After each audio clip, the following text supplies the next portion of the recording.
Isvidi Aisyah di sini akan menjelaskan sedikit mengenai peta cuaca yang ada di sekitar Amerika Serikat pada tanggal 24 November di jam 21.00 2021 kurang lebih.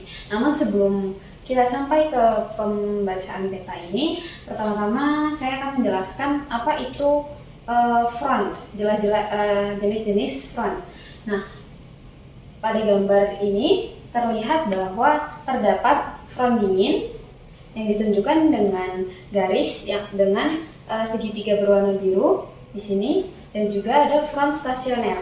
Front stasioner ditandai dengan misalnya di sini ada garis dengan segitiga biru dan juga garis dengan setengah lingkaran merah. Sebenarnya setengah lingkaran merah ini menandakan itu adalah front hangat. Jadi apa itu front dingin? Pertama-tama, front dingin merupakan ketika massa udara dingin menerobos masuk ke massa udara hangat dan sehingga menggantikan massa udara hangat tersebut. Massa udara dingin lebih berat dan itu akan menyusup ke bawah massa udara hangat, dan itu terpaksa mengangkat massa udara hangat ke atas sehingga daerah front dingin di sini sangat berkemungkinan untuk membentuk awan konvergensi dan juga mengakibatkan hujan ataupun badai walaupun dalam waktu singkat. Sedangkan front stasioner di sini bisa dilihat bahwa ini selang-seling antara front dingin dan front hangat begitu. Itu karena itu artinya bahwa tidak ada massa udara yang mendorongnya lebih dominan begitu. Maksudnya jadi massa udaranya itu bergeraknya stasioner atau tetap begitu. Jadi atau bergerak sangat lambat. Tidak ada massa udara dingin ataupun hangat yang menerobos ibaratnya daerah massa udara lainnya gitu. Kemudian selanjutnya saya menjelaskan daerah dengan pusat tekanan tinggi atau pusat tekanan rendah. Nah, pada gambar terlihat jelas itu daerah dengan pusat tekanan tinggi, yaitu daerah di mana di pusatnya itu memiliki tekanan yang lebih tinggi daripada daerah di sekitarnya. Nah, di sini ditandai dengan huruf H atau high pressure system. Nah, di sini misalkan di daerah barat laut Amerika Serikat itu di pusatnya memiliki tekanan sekitar 1034 HPA, dan di sini juga ada lagi pusat tekanan tinggi dengan tekanan 1034 HPA juga, di sini 1033 HPA. Nah, kemudian memang tidak nampak daerah dengan pusat bertekanan rendah, namun ada trough di sini. Trough merupakan daerah palung atau daerah yang memiliki pusat tekanan yang semakin menuju pusat itu semakin rendah, namun daerahnya tidak tertutup, isobarnya tidak tertutup. Bisa dilihat di sini dia hanya berbentuk seperti palung seperti ini, berbeda dengan daerah pusat tekanan tinggi yang memang daerahnya memiliki isobar tertutup begitu. Nah, trough juga ditandai dengan garis putus-putus berwarna oranye ini. Bagaimana pergerakan anginnya? Pergerakan angin, karena di sini Amerika Serikat itu termasuk di belahan bumi utara, maka di daerah dengan pusat tekanan rendah ini atau si trough ini itu anginnya bergerak berlawanan arah jarum jam karena dia ada di belahan bumi utara. Sedangkan di daerah dengan tekanan tinggi di belahan bumi utara itu anginnya bergerak searah jarum jam seperti ini, dan bergerak keluar dari si pusat tekanan tinggi ini, karena sejatinya angin itu bergerak dari daerah dengan tekanan tinggi menuju daerah tekanan rendah.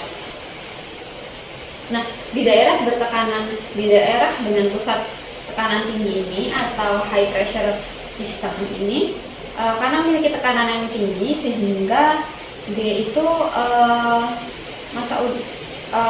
seperti menekan ke permukaannya, sehingga langit pada saat ini cenderung cerah gitu tanpa awan, dengan sedikit awan. Berbeda dengan daerah yang ini semakin ke pusat itu menjadi tekanan rendah, itu massa udara akan bergerak mendekati dia dengan arah berawan arah gelombang dan terjadi konvergensi di sini karena udara akan bergerak ke daerah dengan tekanan yang lebih rendah dan akhirnya terkumpul sehingga terjadi proses konvergensi dan terbentuk awan sehingga kemungkinan hujan akan lebih tinggi. Kemudian saya akan menunjukkan di mana daerah dengan kecepatan angin paling tinggi, yaitu daerah dengan isobar yang rapat. Itu bisa terlihat bahwa itu ada di sekitar sini, barat laut Amerika Serikat. Di sini juga cukup rapat, gitu. Nah, apa hubungannya garis isobar yang rapat dengan kecepatan yang tinggi? Garis yang isobar yang rapat itu menandakan bahwa perbedaan tekanan atau gradien tekanan di daerah tersebut itu semakin besar, yang mana artinya gradien tekanan ini meningkatkan kecepatan angin, begitu. Nah, kemudian selanjutnya saya akan menjelaskan mekanisme di Danau Great Lakes ini terdapat daerah dengan tekanan rendah dan juga mengenai apa yang terjadi di depan dan juga di belakang front dingin. Nah, perlu diketahui bahwa arah segitiga ini menandakan bahwa front massa udara dingin bergerak ke arah sini atau bisa dikatakan ke arah timur, begitu, dari arah barat. Nah, daerah di belakang front, kita katakan yang sebelah barat ini, awalnya kan memiliki massa udara dingin yang bergerak ke daerah timur, yang mana ketika si massa udara dingin itu bergerak ke timur, maka dia akan menjadikan daerah ini mengalami suhunya menurun, begitu. Kemudian langitnya juga cerah dan tekanan di sana akan meningkat karena seperti yang kita tahu, daerah dengan tekanan tinggi itu udaranya bergerak menjauhi daerah tersebut. Kemudian di daerah sini awalnya kan memiliki udara yang lebih hangat daripada sebelah barat. Dia memiliki suhu yang lebih hangat, namun karena terdorong oleh massa udara yang lebih dingin ini, kemudian dia terpaksa naik, dan itu massa udara tersebut naik dan membentuk awan konvektif sehingga di daerah depan front ini banyak terbentuk awan konvektif sehingga cuacanya lebih tidak stabil, begitu, dan bisa memicu curah hujan yang tinggi dan juga badai kalau dalam waktu yang singkat.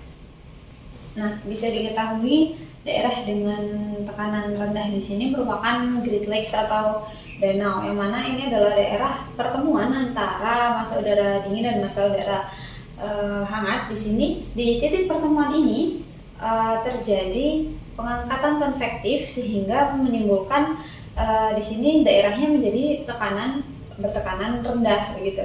Jadi di sini juga bisa kita lihat di daerah garis front itu terdapat tekanan rendah lagi. Di sini juga kita lihat polanya, itu karena karena ketika terjadi front itu massa udara hangat itu akan naik sehingga menimbulkan daerah bertekanan rendah di permukaannya.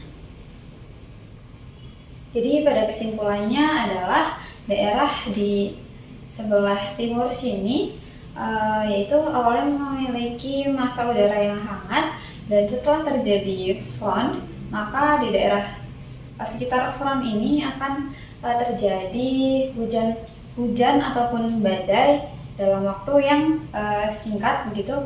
Dan di daerah front ini memiliki tekanan udara yang rendah, sedangkan di belakang front itu memiliki